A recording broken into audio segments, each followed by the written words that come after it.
여러분, 말씀을 나누겠습니다. 마가복음 강의 38번째 시간입니다. 오늘 말씀은 12장 35절부터 44절까지입니다. 다 함께 본문을 읽겠습니다. 예수께서 성전에서 가르치실 때에 대답하여 이르시되 어찌하여 서기관들이 그리스도를 다윗의 자손이라 하느냐. 다윗이 성령에 감동되어 친히 말하되 주께서 내 주께 이르시되 내가 내 원수를 내 발 아래에 둘 때까지 내 우편에 앉아있으라 하셨도다 하였느니라. 다윗이 그리스도를 주라 하였은즉 어찌 그의 자손이 되겠느냐 하시니 많은 사람들이 즐겁게 듣더라. 예수께서 가르치실 때에 이르시되 긴 옷을 입고 다니는 것과 시장에서 문안받는 것과 회당의 높은 자리와 잔치의 윗자리를 원하는 서기관들을 삼가라. 그들은 과부의 가산을 삼키며 외식으로 길게 기도하는 자니 그 받는 판결이 더욱 중하리라 하시니라. 예수께서 헌금함을 대하여 앉으사 우리가 어떻게 헌금함에 돈 넣는가를 보실세.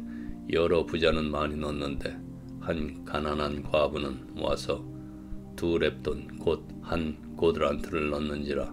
예수께서 제자들을 불러다가 이르시되 내가 진실로 너희에게 이르노니 이 가난한 과부는 헌금함에 넣는 모든 사람보다 많이 넣었도다. 그들은 다 풍족한 중에서 넣었거니와 이 과부는 그 가난한 중에서 자기의 모든 소유 곧 생활비 전부를 넣었느니라 하시니라.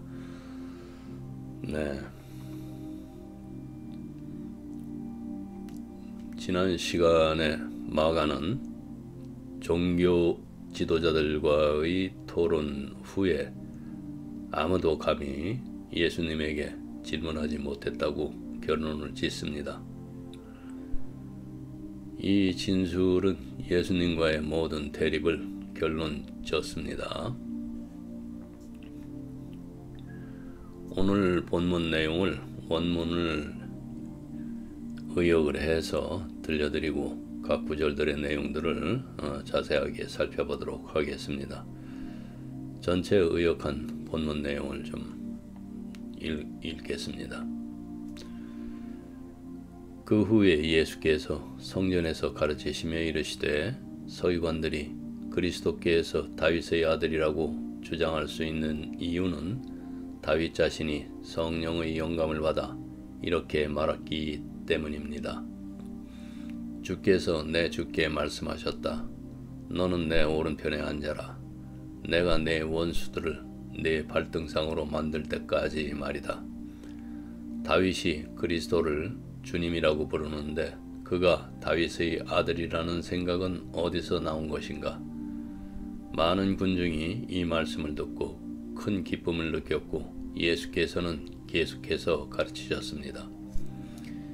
긴 옷을 입고 다니며 대중 앞에서 정중하게 인사받고 회당에서 앞자리와 만찬에서 가장 좋은 자리를 차지하기를 좋아하는 이 서기관들을 조심하라.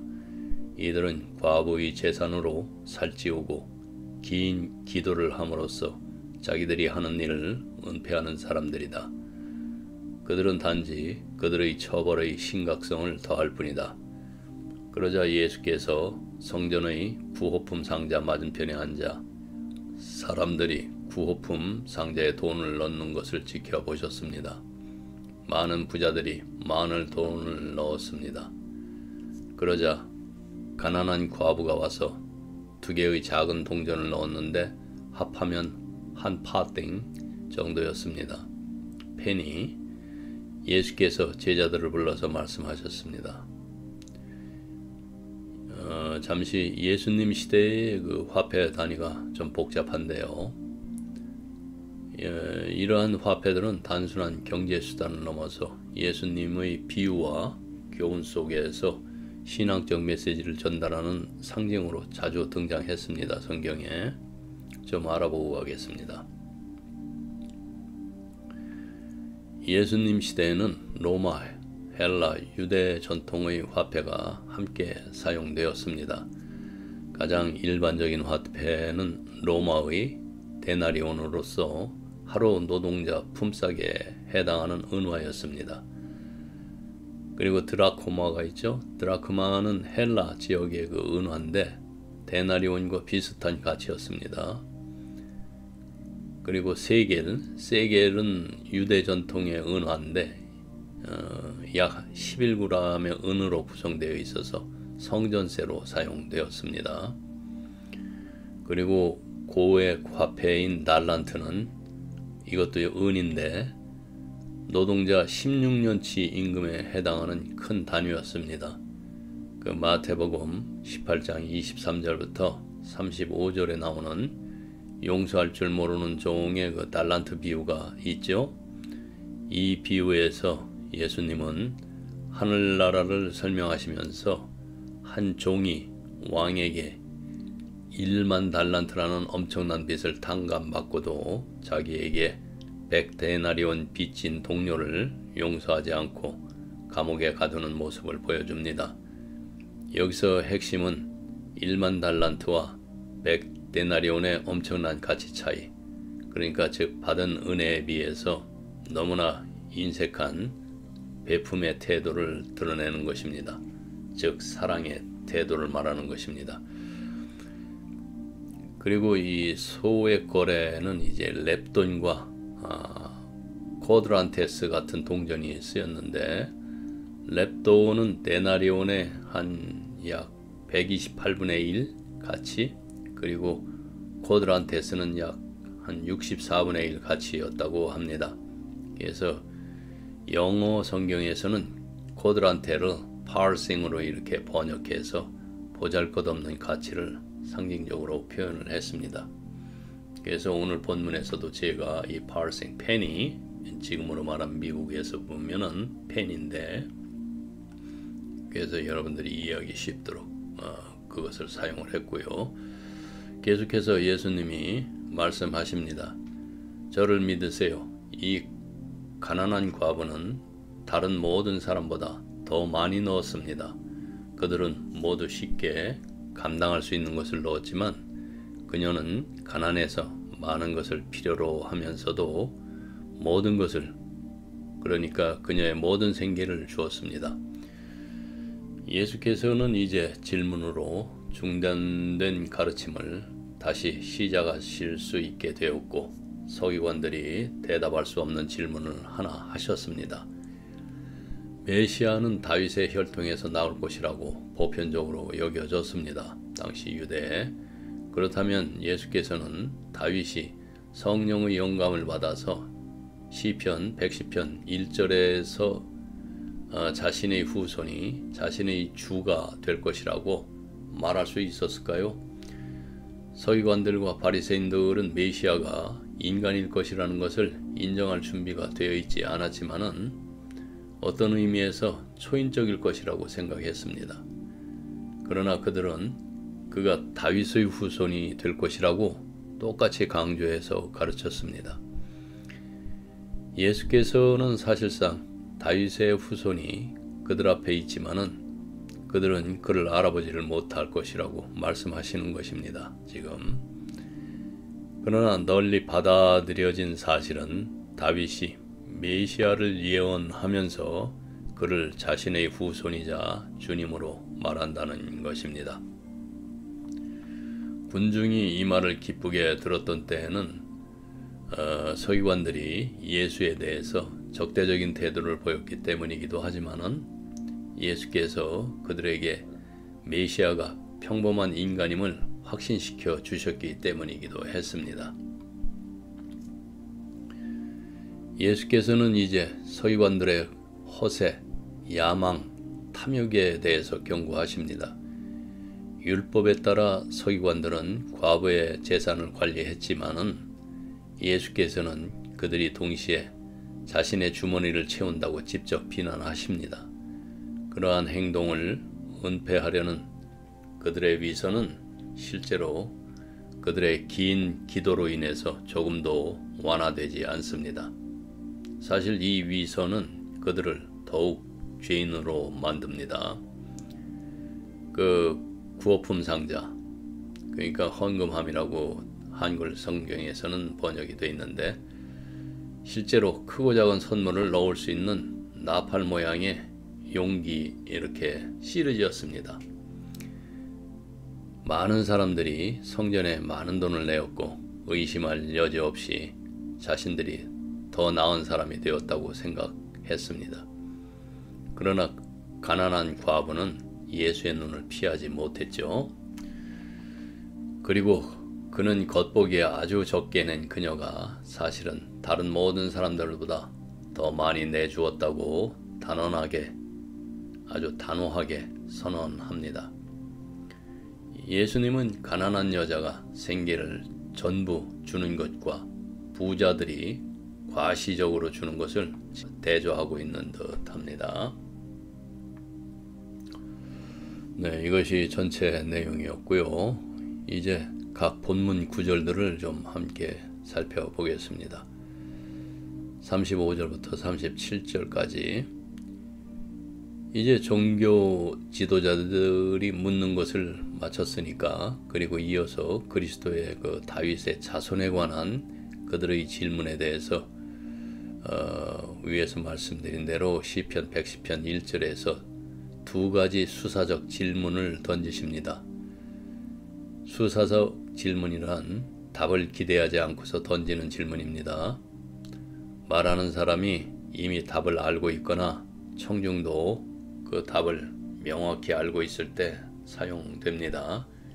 그래서 이렇게 강조나 어떤 감정 표현이나 설득 아니면 분위기 조성 등의 그런 목적을 가지고 이 질문을 드립니다. 일전에 한번 설명을 드렸어요. 그래서 두 질문 모두 메시아의 그 신성과 인간성을 설명하기 위한 것입니다. 이 질문들은 서기관들이 메시아에 대한 신학적 이해가 부족함을 드러냅니다. 바디메오는 예수님을 다윗의 아들로 알아봤죠. 바디메오는 예수님께 치유받은 맹인 거지로 그의 이야기는 마가복음 10장 46절에서 52절에 우리가 공부했죠. 그는 여리고 근처 길가에 앉아 있다가 예수님이 지나가신다는 소식을 듣고 크게 외쳐서 말합니다. 다윗의 자손 예수여, 나를 불쌍히 여기소서 하거늘. 사람들이 그를 꾸짖었지만 그는 더욱 크게 외쳤고 결국 예수님은 걸음을 멈추고 바디메오를 부르십니다. 예수님은 그에게 내게 무엇을 하여 주기를 원하느냐? 라고 물으시고 바디메오는 선생님이여 보기를 원하나이다 이렇게 대답합니다. 이에 예수님은 그의 믿음을 칭찬하시고 시력을 회복시켜 주십니다. 예수님이 내게 무엇을 하여 주기를 원하느냐 라고 물으신 건 단순히 몰라서가 아닙니다. 그 사람의 믿음과 마음을 끌어내기 위해서입니다. 예수님은 강제로 고쳐주시지 않았어요. 먼저 너는 정말 나에게 무엇을 기대하느냐 라고 물으심으로써 그 사람의 의지와 믿음을 확인하시는 거죠. 이건 단순한 치유가 아니라 인격적인 만남이고 신앙 고백의 순간입니다. 결국 이 질문은 우리에게도 던져지는 것입니다. 너는 진짜 무엇을 원하느냐? 그 안에서 우리는 자신의 갈망과 믿음 그리고 예수님과의 관계를 다시 보게 됩니다. 네, 다시 본문으로 들어와서 군중도 그 예수님을 예루살렘으로 인도했습니다. 그 마가복음 11장 10절에서 보면은 우리 조상 다윗의 나라여 찬송하리로다 주의 이름으로 오시는 이여 가장 높은 곳에서 호산나 하더라. 예수님은 자신을 다윗의 아들로 명시적으로 선포하지는 않았지만 마가복음 독자들은 그 연관성을 이미 이해하고 있습니다. 첫 번째 질문은 서기관들이 그리스도, 즉 메시아가 다윗의 아들이라고 말하는 이유는 무엇입니까? 이것입니다. 이 질문의 의미는 서기관들이 메시아가 다윗의 아들이라는 사실을 명확하게 알지 못했다는 것입니다. 그 마가복음 1장 22절에서 보면은 예수님의 가르침에 대한 회중의 반응을 묘사하는 구절입니다. 이 구절이 그 내용이 뭇사람이 그의 교훈에 논라니 이는 그가 가르치시는 것이 권위 있는 자와 같고 서기관들과 같지 아니함 일러라.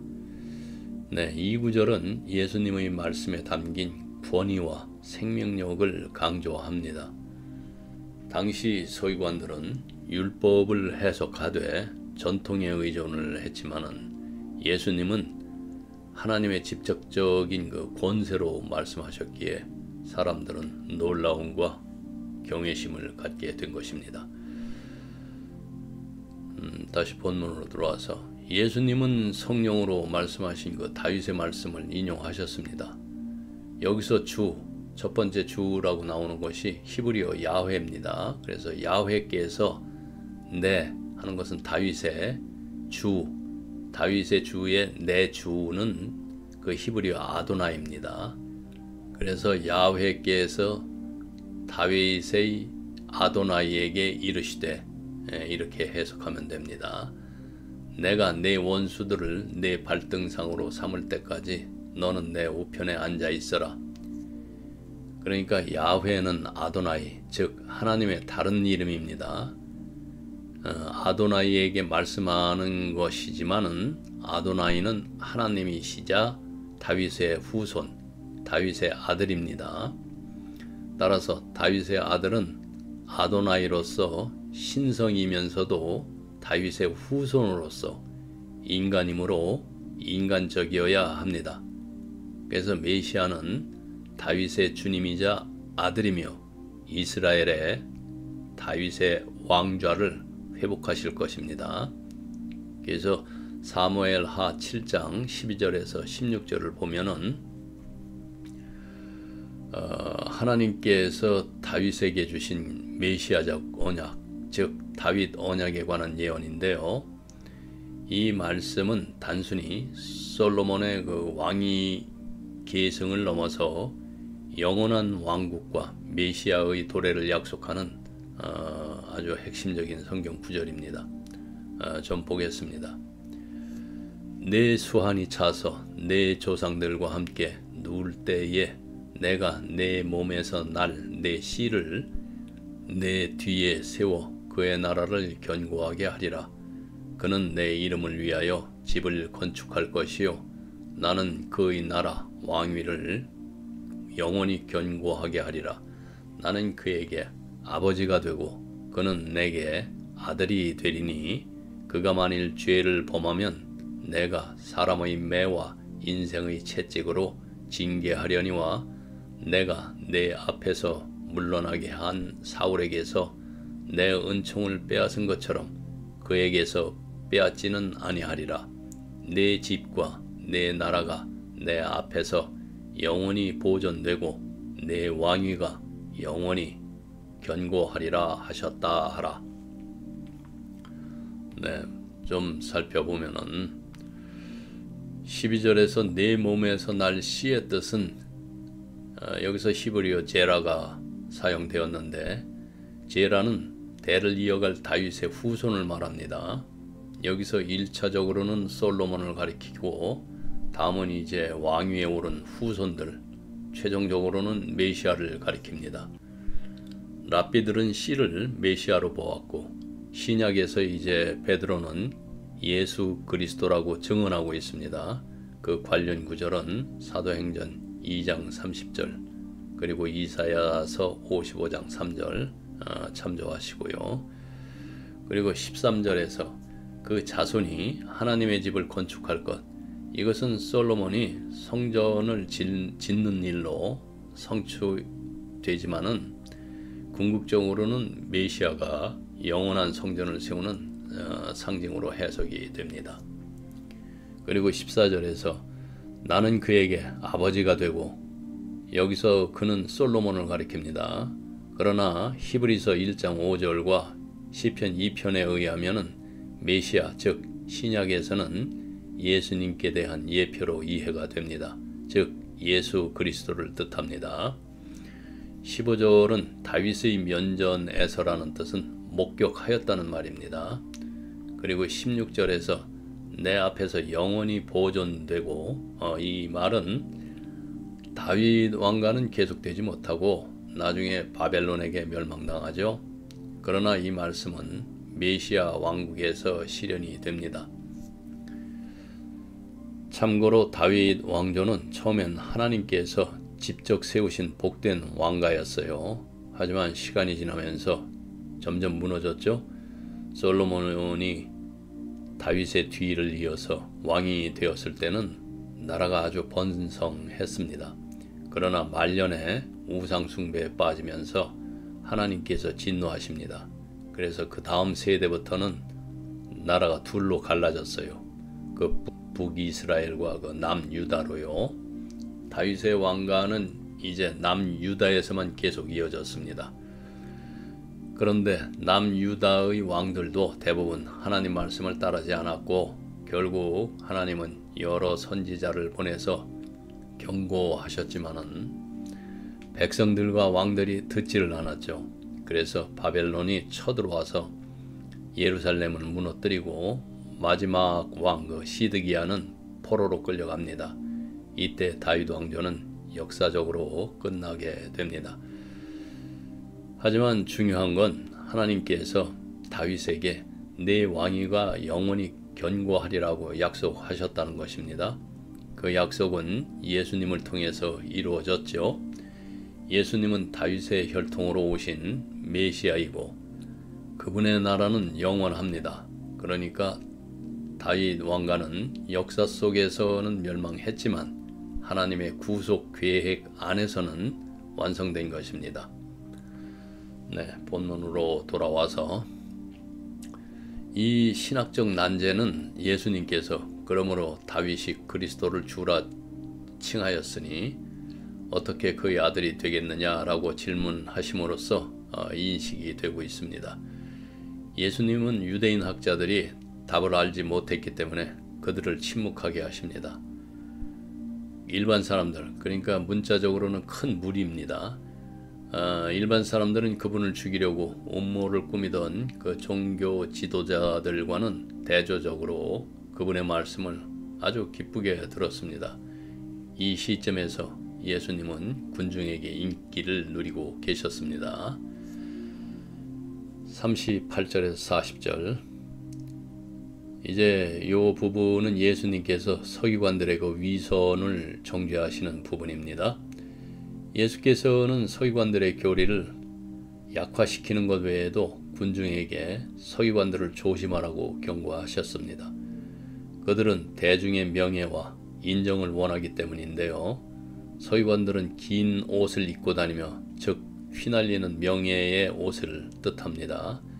시장에서 인사받는 것을 좋아하고, 즉 칭호와 우월함을 좋아했습니다. 회당의 가장 좋은 자리는 그 두루마리에 가깝고 사람들을 마주보는 특별한 명예를 가진 사람들을 위해서 마련되었습니다. 잔치에서 가장 좋은 자리는 주인 옆에 있는 명예로운 자리였습니다. 서기관들은 대중의 관심과 명예욕에 사로잡혀 있었습니다. 일반적인 유대 회당에서 말하는 두루마리는 주로 그 토라 두루마리를 의미를 합니다. 토라 스크롤. 이는 유대교에서 가장 신성하게 여겨지는 경전으로서 그 모세오경, 창세기, 출애굽기, 레위기, 민수기, 신명기 이 내용을 담고 있습니다. 이 토라 두루마리는 회당의 중심이고 가장 좋은 자리는 이 두루마리와 가까운 위치에서 회중을 마주보면서 앉는 명예로운 자리로 여겨집니다. 이 자리는 율법의 권위와 공동체의 존경을 상징을 하고 있습니다. 서기관들은 율법에 대한 이제 전문 지식 덕분에 사업과 행정 능력으로 유명했습니다. 이로 인해서 종종 과부와 고아의 수탁자로 임명이 됐는데요. 서기관들이 고아와 과부의 수탁자로 임명됐다는 것은 단순히 율법을 기록하거나 해석하는 사람이 아니라 사회적으로 약한 사람들을 대신해서 책임지고 돌보는 역할을 맡았다는 뜻이에요. 고아나 과부는 당시 법적으로나 경제적으로 보호받기 어려운 사람들이었기 때문에 서기관이 그들의 재산을 관리하고 권리를 지켜주는 믿을만한 보호자가 된 거죠. 이것은 단순한 행정이 아니라 하나님의 마음을 대신 실천하는 자리였습니다.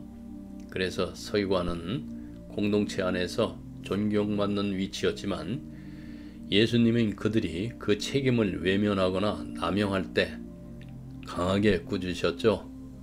겉으로는 기도하고 율법을 말하면서도 실제로는 과부의 재산을 빼앗는 일이 있었기 때문이에요. 입으로는 사랑을 말하면서 마음으로는 두 마음을 가지고 딴 마음을 가지고 있는 것을 말합니다. 결국 이 말은 서기관이 그 약자를 위한 정의와 자비를 실천해야 할 사람이라는 것을 강조하는 그런 표현입니다. 따라서 그들은 종종 횡령으로 그 과부의 집, 그러니까 돈을 삼키려는, 문자적으로는 먹어치우려는 이렇게 되어 있습니다. 그런 유혹에 직면했죠. 그의 마지막 정죄에는 서기관들이 다른 사람들에게 자신의 경건함을 보여주고 과부의 집에 들어가려고 시도하면서 거칠에, 즉 거짓된 동기로 긴 기도를 드린다는 것입니다. 그들의 위선과 탐욕 때문에 그들은 더 큰, 그러니까 더 심한 정죄를 받을 것이라고 말씀하십니다. 즉 심판이죠. 정죄가 그 하나님 백성의 지도자로서. 그리고 41절에서 이제 44절 예수님이 이제 과부를 칭찬하시는 부분입니다. 일부 서기관들이 과부들을 탐욕스럽게 이용하는 동안에 한 과부는 예수님께 헌금의 본보기가 되었습니다. 예수님은 성전뜰에서 사람들이 성전에 헌금하는 것을 지켜보고 계셨습니다. 그러니까 이렇게 턱 받치고 앉아서 빤히 쳐다보고 있었단 말이에요.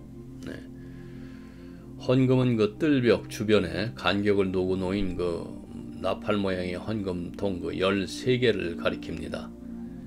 예수님은 많은 부유한 사람들과 한 가난한 과부의 헌금을 대조하십니다. 부유한 사람들은 많이 넣었지만 가난한 과부는 2 렙돈을 넣었는데 이것이 꽈드란스입니다. 그 오늘날 목사들이 그 헌금 많이 하는 성도들 좋아하죠? 그들만 또 교회에 요직을 안 칩니다. 그런 짓거리 하면 안 되는 거예요. 한 렙돈은 가장 작은 그리스도 그 동전이었고 128 렙돈, 그것은 노동자의 표준 하루 품삯인 로마 그 데나리온과 같습니다. 그러니까 아주 작은 돈이죠. 그녀의 2 렙돈은 가장 작은 로마 동전의 그리스어의 이름은 그 쿼드란스, 그 1개와 같았습니다. 43절에서 44절 제자들을 가르치고자 하신 예수님은 과부가 모든 사람보다 더 많이 헌금했다는 원칙에 주의를 환기시키셨습니다. 그들, 그러니까 부자들은 풍요로운 중에서 문자적으로는 이제 풍요로운 헌금을 드렸기 때문에 많은 비용이 들지 않았습니다. 그러나 그 과부는 가난한 중에서, 문자적으로는 이제 부족한 중에서입니다. 자기의 모든 소유, 곧 생활비 전부를 넣었습니다. 헌물의 가치는 금액이 아니라 주는 사람의 헌신과 기쁨입니다. 과부는 풍족한 중에서 헌금을 드린 부자들에 비해서 가진 것이 적었기 때문에 더 많은 비용이 들었습니다.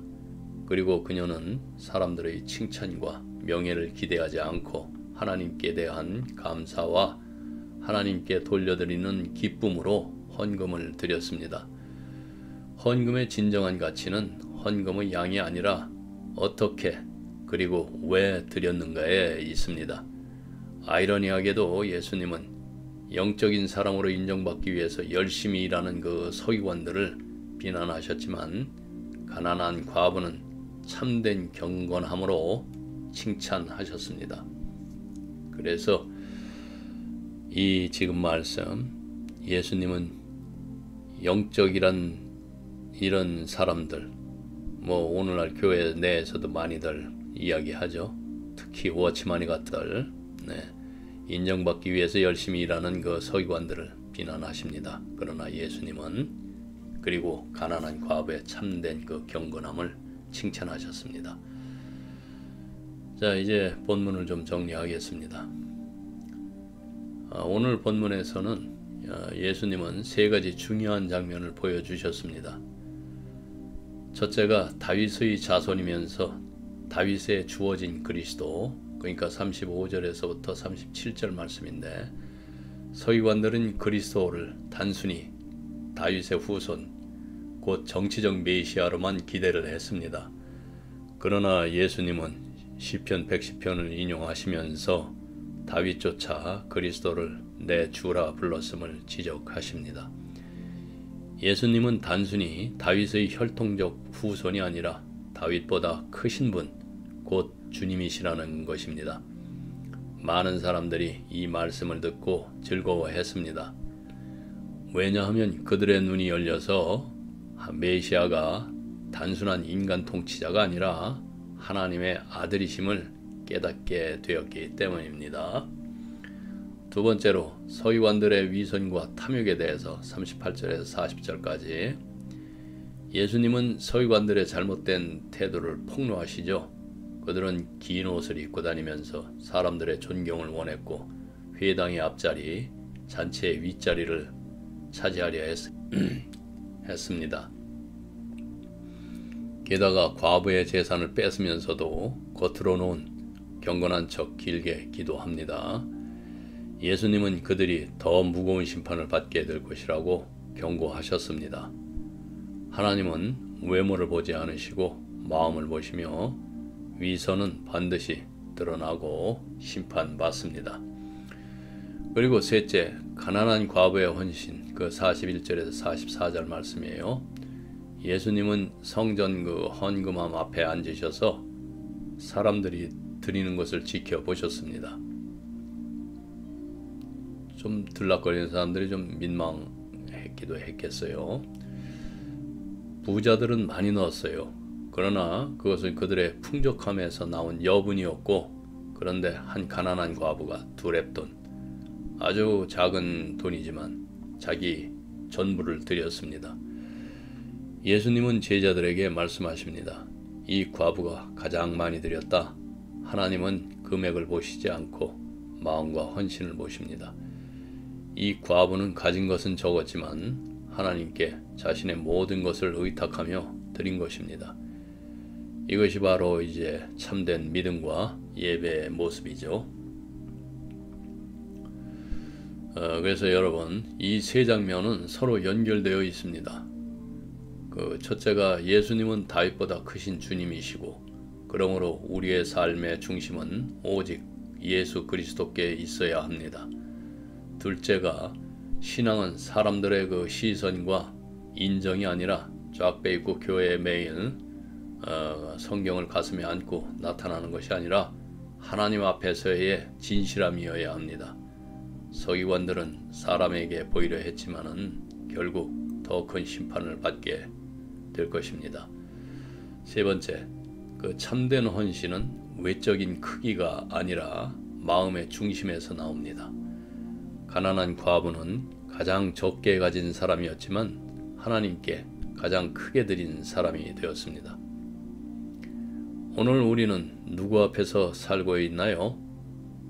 하나님의 시선을 향한 항상 그 시선을 의식하면서 살고 계신지, 아니면은 세상 사람들 앞에서 인정받으려는 마음인지, 하나님 앞에서 드리는 진실한 믿음인지, 우리 자신을 한번 돌아보시기로 바랍니다. 하나님은 우리의 중심을 보시고 오늘도 불꽃 같은 눈동자로 여러분과 동행하고 계시다는 것 잊지 마시기 바랍니다. 인간들은 스스로 절제의 능력과 사랑의 능력이 없습니다. 결코 그들은 욕망이 억제되지 않으며 그러한 또 사랑을 흘러낼 수 있는 그 사랑을 가지고 있지 않습니다. 그들의 사랑은 자기 중심적이거나 이기적일 수밖에 없습니다. 그것이 인간입니다. 그것이 여러분이고 여러분 절대 나는 아니라고 말하지 마십시오. 결국 오늘의 본문은 우리에게 이렇게 말씀합니다. 예수 그리스도만이 참된 주님이시다. 그분 앞에서 위선을 버리고 진실한 진리를 위한 믿음을 드려라. 세상은 날아가고 사람들의 인정은 잠깐이지만 하나님은 영원하십니다. 오늘 우리의 마음이 그 주님 앞에서 겸손히 서고 우리의 헌신이 진실함으로 드려지기를 바랍니다. 오늘은 여기까지 하겠습니다. 함께 기도하시겠습니다. 주님, 다윗보다 크신 참된 주님이신 그리스도를 저희가 믿습니다. 사람 앞이 아니라 하나님 앞에서 진실하게 살게 하시고 위선이 아니라 마음을 다한 헌신으로 주님께 나아가게 하시옵소서. 과거의 두 랩돈처럼 저희의 삶 전체를 주께 드리며 의지하게 하옵소서. 예수 그리스도의 이름으로 기도드립니다. 아멘.